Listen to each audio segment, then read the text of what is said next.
Welcome back to the Rusty Mark. How y'all doing today?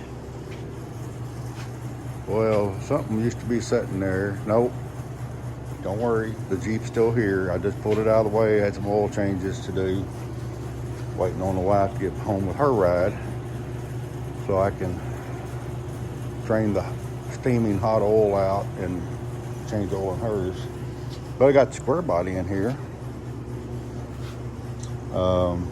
Had a new windshield put in it the other day. Not one rock peck in it yet. But I like to, oh, got a little debris right there I got to clean up. I went ahead and pulled the cowl off. These wiper arms were squeaking like crazy. I can't stand squeaky wiper arms. So before they did the windshield, I just went ahead and pulled the cowl out of the way, give them a little extra working room, and painted the wiper arms and greased up the pivot points. These old square bodies, some things are always bad about squeaking. So every once in a while you need to do that. I got some new squirter hose I need to put on there. Got some new Rain-X blades. Painted up the wiper arms flat black. So I'm fixing to put the, also, let's see, there's the cowl. I blew air through those, make sure they were freed up. Went ahead and did some flat black work on this thing. I thought might as well get her all cleaned up. While I was into it, let's see. I don't know what I'm doing here. I'll tell you what, this this is actually kind of, oh, I see the hole there now. Kind of hard to do. Yeah, it goes in there like that. Then I've got two screws. And that fits in there. Like so.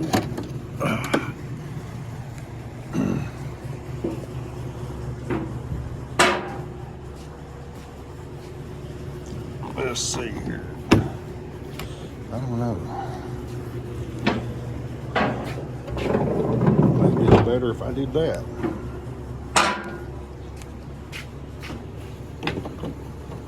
Oh yeah, much easier. So I got a couple of screws to put down there and get that bolted in and put the cowl in, slip it in, get the new wiper arms because it's fixing to rain there for a while. So the wipers might be handy. And this old hose, man, it was hard and brittle on the end of it. I'm changing all that out. Let's see, it looks like got two there, okay. I'm putting all new hose on it, be done with it. But yeah. Ran across something the other day. I was getting ready to pull this truck out. I guess it was yesterday. And man, it just whirl over. Wouldn't hit a lick. I'm like, what in the world's going on? I mean, it just wasn't firing. I don't know if it wasn't firing or the fuel injectors wasn't injecting. So first thing I did, come out here, pull the battery cables off, went ahead and cleaned the terminals. It was off 10-15 minutes. Cleaned it up good, put it back on, boom, fired right up.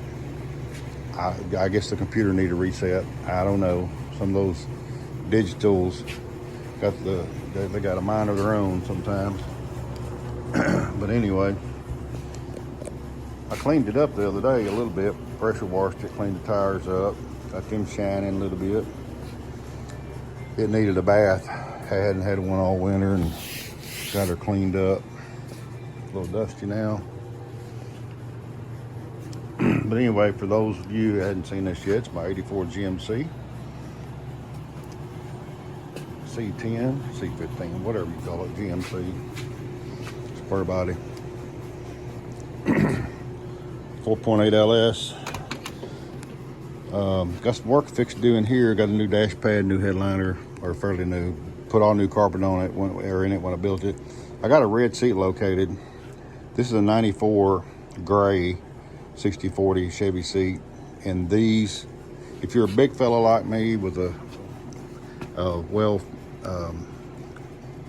full-figured fella, I guess you could say, you know that the original seats in these C10s are thick, and they're just thick, and your belly rubs the steering wheel and all that kind of stuff. They were great when we were teenagers, no problem at all, because I was probably 120 pounds soaking wet when I was driving these. But this 94 Chevy seat is very comfortable, thinner, it sets great. It is, I'm sitting in it right now.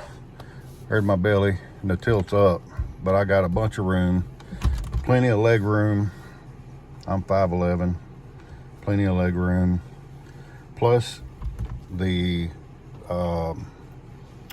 with the 60/40 seat, if you position the bottom just right, you can go back one notch on the back part of your seat, which, you know, just a touch recline, which it's very comfortable, makes a huge difference.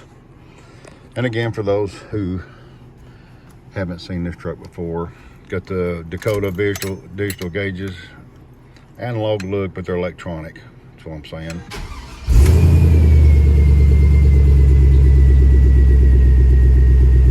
Retro sound, stereo. I still got to get my air hooked up. I got some line work to do out there.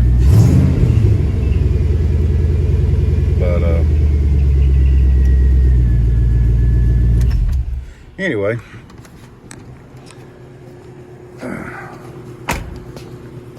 just gonna show y'all, kind of catch up what's going on, and trying to catch up on some of you. I got a bunch of work to do this because I'm planning on going to the C10 Nationals in Fort Worth, Texas in May. My wife bought me a registration for Christmas. Yes, sir. She sure did. So the Rusty Mark's gonna be down there at C10 Nationals. You're just gonna have to recognize the truck because I don't have any stickers or anything on there on the back advertising. I have a YouTube channel. So anyway, I'm gonna get the windows tinted, hopefully get a new seat put in, and I've got new door panels. I painted these door panels and you know, they're okay, but they were really rough to start with. They you know, real brittle and rough, and I just slapped them together. I bought all new equipment here, which I may have to replace that. I don't know if I can get that off or not. I bought all new buttons, new pockets, and I saw a video on Junkyard Digs. I watch his stuff, and he's a cool dude, got a cool channel, and he was doing an old 59 Ford, and they were, you know, putting sound deadener in the cab, which, man, we used to, years ago, we had an old 60 model Ford. So yeah, those old trucks like that echo, and they need all the help. But anyway, I did that with the carpet and stuff in here, and even carpet up to the window behind the seat. But what I also did is put sound deadener on the outer skin of my door. So when I close the door, see how solid that is? So if you go back here, you know, metal on the bed part, you hit the door, huge difference, especially on these, well, really on any truck, but especially the square bodies. You want that door, you know, it would be so loud if it wasn't insulated. And that, man, it's just quiet, you know. And of course I put new door pins and all that in there. It's just quiet. So if you're redoing a truck or even a car, I highly recommend going inside and roll inside the outer skin right here, roll in some sound deadener. Now I had to cut mine like 3-inch strips and put 3 inches in at a time, side by side. And that's fine, that works great. But hey, If you want your ride to be quiet, you're really trying to make it quiet inside, it's a way to do it. I'm going to try to get a new exhaust system put on here. I love the sound of it, but it dumps right in front of the rear end. I got like 28-inch glass packs on it, and it dumps right there, and it's really got a loud hum. So I'm going to take it on. I'm going to go from the motor out the back and come back here to the bumper. I really don't want chrome tips to have to clean all the time because this is a patina truck anyway. So I'm going to do a turn down and just turn them down at the end, you know, just a little bit, kind of tuck them underneath the bumper. I really want to take the step bumper off and put a smooth bumper on it and kind of tuck it in a little bit. I know if I ever got hit, I'd want to, you know, the step bumper. I get it, but I really like to have that smooth bumper on it. This one's been anyway right there. But anyway, that's just something I'd like to do to it sometime. So anyway, got a lot of work to do to it, things to do, trying to get done what I can to it. And you guys that's got trucks, man, that trifecta, that top right there, I love it. And compared to all the toppers that I've priced and everything, this is one of the cheapest ones. It's about $400 something, and it's a trifold, so you can unlatch it, and right about here it folds, boom, and folds again, boom, and you can lock it down if you're carrying something, or if you need the whole bed, you can just take it off real easy. You can unscrew two things, and it's not bolted on at all. It just wedges in there. It just tightens up. And I've had that top on there for a year and a half anyway, and this has never gotten wet inside. It's got junk back here right now, but it's never gotten wet, and it has been, I don't leave it inside. I park it outside. Most of the time, this truck's parked outside, and it's never gotten wet back there. And as you can see, it's dusty and dirty.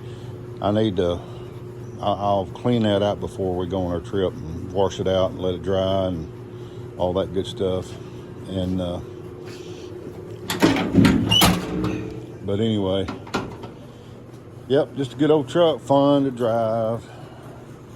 Hit the interstate, just run 80 and set the cruise, just kick back and get right at.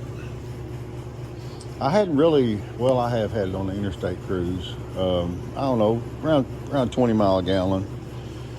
I'll take that all day long, guys, all day long. And for those of you who's thinking about doing an LS swap on a square body with two tanks, you can do it a couple different ways. I know I'm rambling about this, and y'all may know this already, but you can put a fuel tank in each, or fuel pump in each tank, and separate it like that. Use your left-right switch. I didn't want to do that because I'm a tightwad, so I run out of my driver's side tank. But what I did do is put a transfer pump in line inside the frame rail here, and I got an off and on switch with a light on it. So if I'm going down the interstate and that tank over there, I'm running out of it and it starts getting low, I'll turn my pump on. This tank's full, and it'll pump over to there while I'm driving down the road. And I just gotta not forget about it and keep eye on the gauge. When it gets full, shut the pump, turn the switch off. So I have run it over once or twice, but regardless, it works good. I liked it, you know, it is what it is. But anyway, just kind of wanted to show you what was going on tonight. And I got to get this thing back together and get the wipers on and the cowl on. And the wife will be back in a little bit, and I can get her oil changed and her ride. Because everybody's going somewhere on spring break except me, and I got to work next week. So there you go.